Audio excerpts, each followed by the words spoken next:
things are not written in stone in the sense that que sera, sera, what will be, will be. We're not Calvinists here. We're Baptists. The problem is God is always challenging us. It's really not a problem, but it's a problem for us. We can be compared to that alarm clock that buzzes in our ear in the same way you make sure your children get up and meet the challenges that lay before them. God is ever poking and prodding. I know one parent, I'll not mention any names, but actually threw water on a teenager because they wouldn't get out of bed in the morning. Don't ask me how I know that. That's not important. Okay? But whatever it takes, get them moving, get them moving. God is doing that. He's prodding us. He's poking us. He's challenging us to live by faith. Take every step by faith, as we heard the song sung tonight. God always challenges His people. And we're going to be looking tonight at the book of Numbers, chapters 13 and 14. We're not going to read those whole chapters there. We're going to look at it. But this is a very important story, account in the travels of Israel. God led Israel. He had those great plagues, on Egypt, and then He led them across the Red Sea on the dry ground. Wouldn't you like to have been there? One thing about when you preach and teach about the Exodus, it's hard to do because everybody's seen the movie. And they think they know how it goes. Let me tell you, Hollywood never gets the Bible right, okay? So if you really want to know what the story was like, read the Bible. Amen. Okay? And we're going to look at a very important point. Now you remember that the story we're going to talk about is when they sent the 12 spies into the land to spy out the land, and they came back and they gave the report. Let me test your Bible knowledge here. How many spies said that they could take the land? I see a hand back there. Tell me. Oh, you're showing me. I thought you was giving me a piece.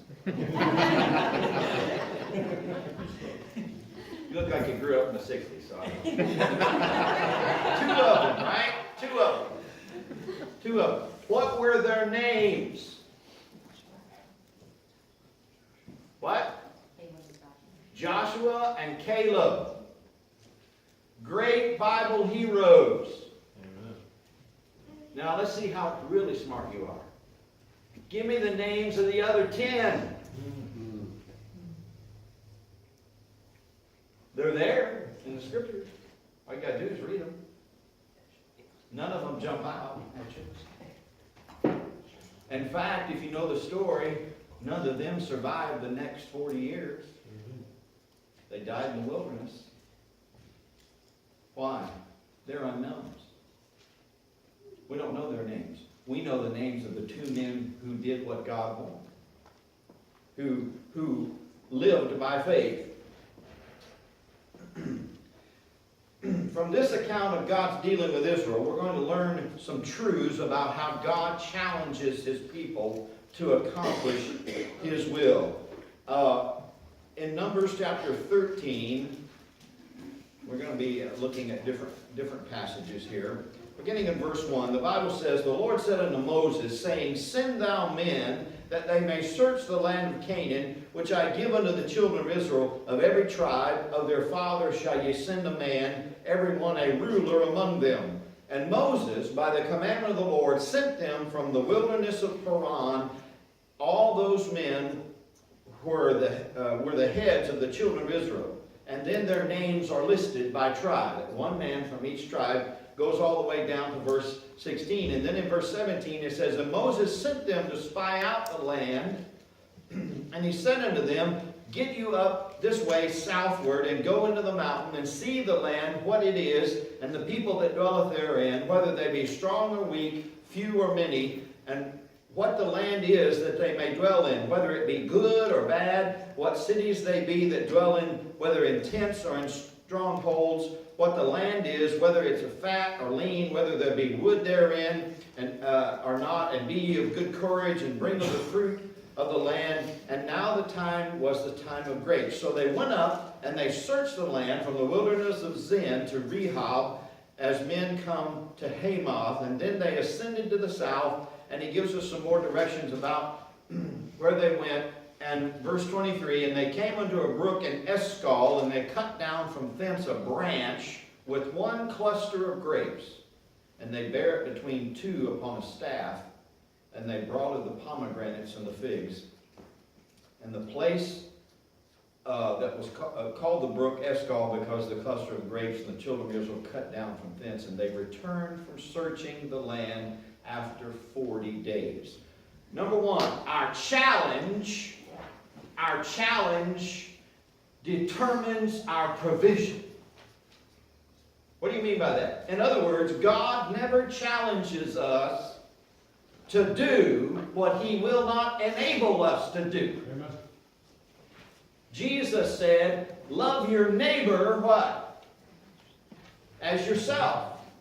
Well, I just can't do that, preacher. You don't know my neighbor.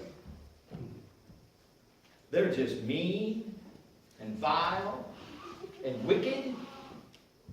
There's no way in the world I can love my neighbor. You're right. There's no way in the world you can. But if God commands it, He will enable us to do it. That's right. God challenged Israel to spy out this promised land. And through His leader Moses, God had brought 2 million Israelites out of 7. You say, where do you get that number? Well, if you do some study, I'm no math whiz, okay? Some of you are. I don't math, and calculator is the greatest invention of the 20th century. Amen. Okay. But if you take, there were 600,000 fighting men when they numbered them. Now, every one of those 600,000 fighting men probably had what? Probably had a wife back home. So now you've got 1.2 million people that are of fighting age, 20 to 50. Okay? And then every two of those, every man and wife of that 1.2 probably had what? How many children do you think? We'll be conservative and say 2. We're up to 2.4 million. And the Levite tribe didn't even get counted.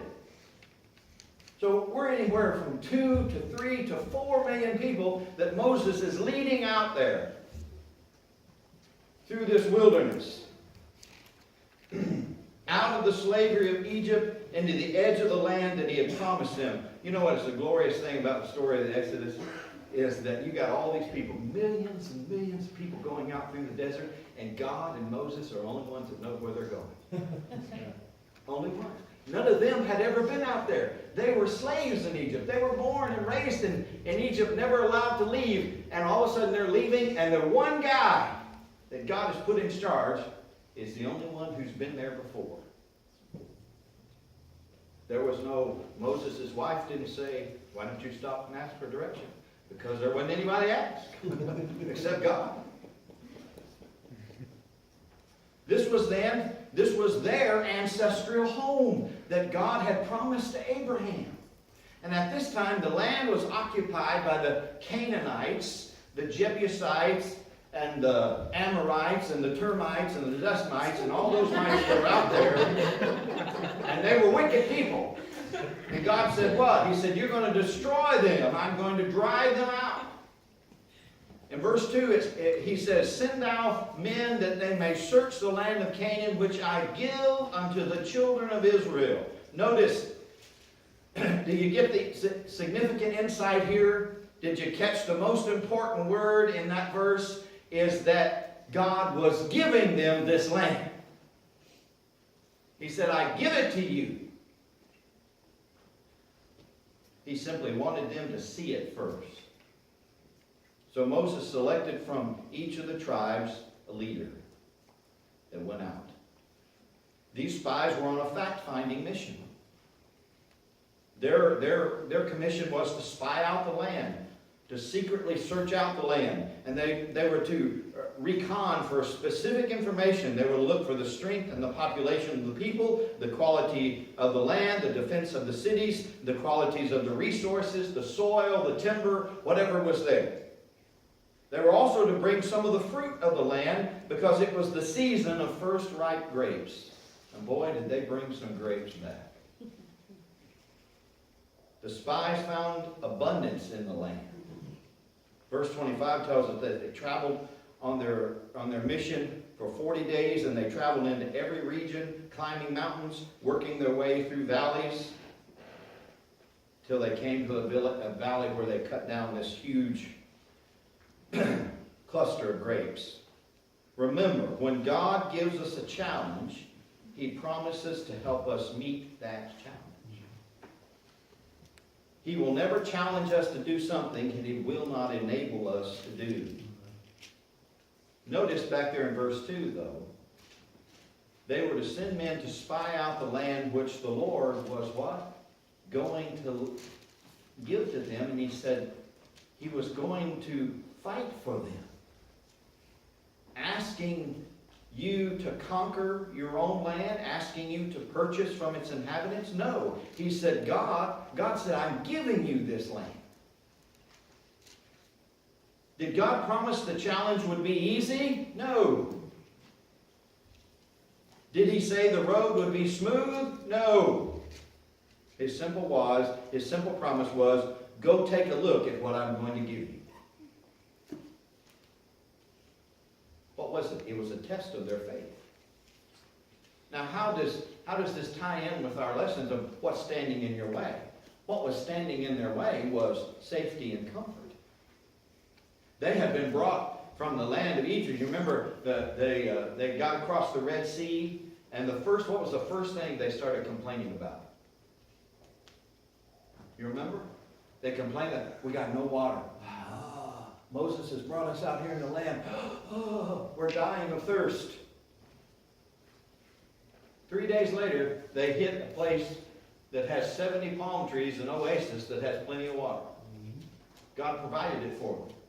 But up until that time, God said, well, I'll take care of it. And He told Moses to take a branch and stick it in some water that was poisoned, and it became fresh again. God was always supplying this. This was they had a need, God supplied it. They had a need, God supplied it.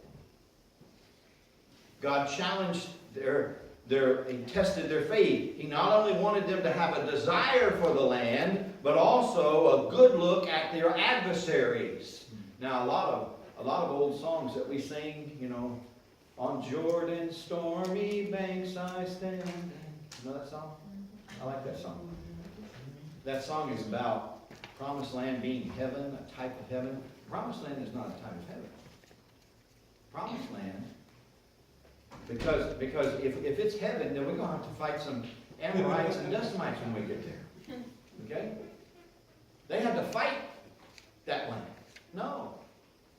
That was what it's a type of. It's a type of living by faith. That we live in the promised land today. God challenges individual believers. Maybe God has challenged you to a new ministry. And maybe it seems possible or impossible. God may be challenging you to something for your family, and it seems like it will never happen. Maybe God has challenged you to give money or time or resources that you don't have. Rise to the challenge. Why? Because God's going to supply your need. God challenges churches. As a church, many believe that God has challenged, many times a church will be brought into a new ministry. The church I pastor is in Flint, Michigan. Have you heard of Flint, Michigan lately in the news? We have the only water in the country that Superman's X-ray vision can't penetrate. Because it's filled with lead. You know anything about Superman. He can't see through lead, see. But our church, we're not affected by it. We have some people in our congregation are. But God keeps challenging us to go through doors. Jesus said in Revelation that He opens the door and what? No man closes it. He closes the door and no man opens it. What is an opportunity? An opportunity, or an open door is an opportunity. And if you don't take that opportunity, God may close that door and you'll never have it opened again. You want to know what an open door was?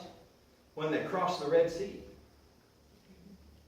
Because once they crossed the Red Sea on dry ground, there was no turning back.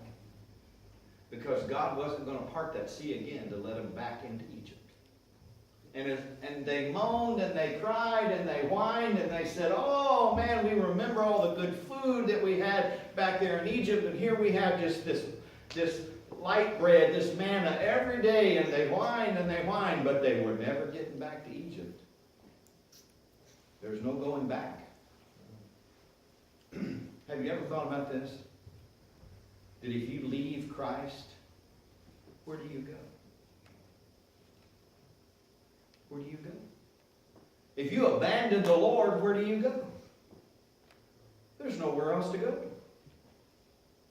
Yeah, I know people that do it all the time, and people that say, I'm fed up with this, I'm not going to get involved in church anymore, the Lord has let me down, I'm tired of believing all these things. I know people that have done that. Where did they go? There's no place else to go. Jesus is the way, the life, the truth. Our faith determines our vision.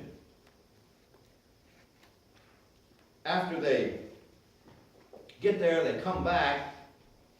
In verse 26 through verses 27, all the 12 spies came back to Moses and to Aaron and all the children of Israel. Can you imagine the anticipation? Man, the spies are back. I'm excited to hear what they have to say. And murmuring across all these millions of people, they're excited. They're waiting to hear the report. No more dust. No more moving around from place to place. No more of this manna. No more living in tents. We can live in our own homes. We can grow our own food. We can have a place to live. Imagine the oohs and the ahs as the spies showed them the fruit of the land. As they lifted up those grapes, that cluster of grapes, there was probably cheering. Then all hushed when the spies said, truly this land is a land that flows with milk and honey. But verse 28 says, nevertheless, the people be strong that dwell in the land. The but, if you will, quote unquote, was the people who dwell in the land are strong. They had a strong military force. The cities are fortified. They're very large. In other words, they were pretty much impregnable, these cities were. And we saw the descendants of Anak there. Anak's descendants were giants. So these spies just as much said, it's a great place to live, or a great place to visit, but we can't live there. There's just too much there. Too much danger. We can't do this. This was never part of the spies' mandate. If you go back and we look, we don't have time now, but you go back and you look, what were they supposed to do? They were supposed to look at the land, the resources, see how strong the people were, the cities and how they were fortified. Why? For the purpose of going into the land. It was never to come back and give their opinion about whether it could be taken in the first place. Too often we want to offer God our opinion. People love to serve the Lord, and most people want to serve on an advisory capacity. Lord, let me tell you what I think. Like Brother singing tonight gave testimony of the experience that the Lord put him through. We pray and we turn things over to God, and then we say, God, by the way, here's my agenda of how I want you to fix this. God's not obligated to follow our agenda. God has never asked me, I told you this morning, I've been preaching for 41 years, and God, in those 41 years, God has never asked my opinion about anything. He's never said, Watkins, what do you think? He's told me many times what I should think. And he's let me know what he thinks. But he's never asked my opinion. When God asks a question, he's not asking it to gain information. He's asking it to show how much we don't know.